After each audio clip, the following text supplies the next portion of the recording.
ಸಿದ್ದರಾಮೇಶ್ವರ ಸ್ವಾಮಿ ತಪೋವನದಲ್ಲಿ ಗಂಗಾ ಕ್ಷೇತ್ರ ಅಂತೇಳಿ ಇಲ್ಲಿ ಸಿದ್ದರಾಮೇಶ್ವರರು 12ನೇ ಶತಮಾನದಲ್ಲಿ ತಲೆ ಕೆಳ ಮಾಡಿ ಪಾದ ಮೇಲ್ ಮಾಡಿ 12 ವರ್ಷಗಳ ಕಾಲ ಇಲ್ಲಿ ತಪಸ್ ಮಾಡಿರ್ತಾರೆ ಸನ್ನಿಧಿರು. ಇದು ಬಂಡ ಒಳಗೆ ಜಾಗ ಹುಡುಕಿ ಇಲ್ಲಿ ಇದೇ ಜಾಗದಾಗ ಬಂದು ತಪಸ್ ಮಾಡಿರೋದು.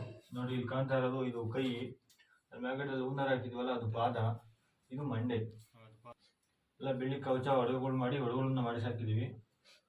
ಇಲ್ಲಿ ತಪಸ್ ಮಾಡ್ಬೇಕಾದ್ರೆ ತಪಸ್ ಮೆಚ್ಚಿ ಬಂಡೆ ಹತ್ಕೊಂಡು ಹುರಿದು ನೋಡಿ ಬಂಡೆ ಈ ರೀತಿ ಎಲ್ಲ ಕರ್ಗಾಯಿದೆ. ಪ್ರತಿನಿತ್ಯ ಸ್ನಾನಕ್ಕೆ, ಊಟಕ್ಕೆ, ಪ್ರಸಾದಕ್ಕೆ ಎಲ್ಲದಕ್ಕೂ ಗಂಗೆ ನೀರು ಬೇಕು ಅಂತೇಳಿ ಗಂಗಮ್ಮನವ್ರನ್ನ ಇವನೇ ಅಲ್ಲಿ ಉದ್ಭವ ಮಾಡ್ಕೊಂಡಿದ್ದು. ಅಲ್ಲಿ ದೀಪ ಉರಿತೈತಲ್ಲ, ಈ ದೀಪನು ಅಲ್ಲಿ ಕೆಳಗಡೆ ಅವನಾರ್ಥದಲ್ಲಿ ದೀಪ ಉರಿತಾ ಇದೆ ಗಂಗಮ್ಮನರ್ಥ. ಆ ದೀಪನು ಇವ ದೀಪನು ನೇರ ಇದ್ದಾವೆ. ಅಲ್ಲಿಂದ ಇಲ್ಲಿ ನೇರ ಕಾಣುತ್ತೆ. ಅಲ್ಲಿ ಗಂಗಮ್ಮನವರು ಮಕ್ಕಳಾಗಿಲ್ದರು ಇಲ್ಲ ಮದುವೆ ಸೆಟ್ ಆಗಿಲ್ದರು ಬಂದು ಮಕ್ಕಳಾಗಿಲ್ದರು ಬಂದು ಒಂದು ತೊಟ್ಲು ಕೊಡ್ರಿ ಕಣವ ಅಂತೇಳಿ ಅರ್ಕೆ ಮಾಡ್ಕೊಂಡು ಗಂಗಮ್ಮ ಮಾಡ್ಕೊಂಡು ಹೋಗ್ತೀವಿ ಅಂತ ಅರ್ಕೆ ಮಾಡ್ಕೊಂಡು ಹೋದ್ರೆ ಬಂದು ವರ್ಷದೊಳಗೆ ಮಕ್ಕಳಾಗ್ತವೆ.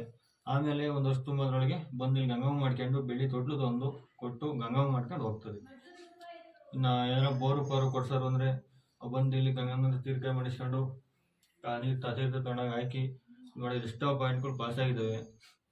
ಮದುವೆ ಸೆಟ್ ಆಗಿಲ್ದವರು ಬಂದು ಇಲ್ಲಿ ನೀರು ಹಾಕಿಸ್ಕೊಂಡು ಮದುವೆ ಸೆಟ್ ಆಗಿ ಮಾಡವ ಅಂತ ಮನಸ್ಸಲ್ಲಿ ಧ್ಯಾನ ಮಾಡ್ಕೊಂಡು ಹೇಳ್ಕೊಂಡು ಒಂದು ಅರ್ಕೆ ಮಾಡ್ಕೊಂಡು ಹೋದ್ರೆ ಮದುವೆ ವರ್ಷ ತುಂಬರೊಳಗೆ ಒಂದು ಸೆಟ್ ಆಗಿ ಗಂಗಮ್ಮ ಮಾಡೋಕ್ಕೆ ಜೋಡಿ ಮೇಲೆ ಗೊತ್ತಾರೆ ಇಬ್ರು.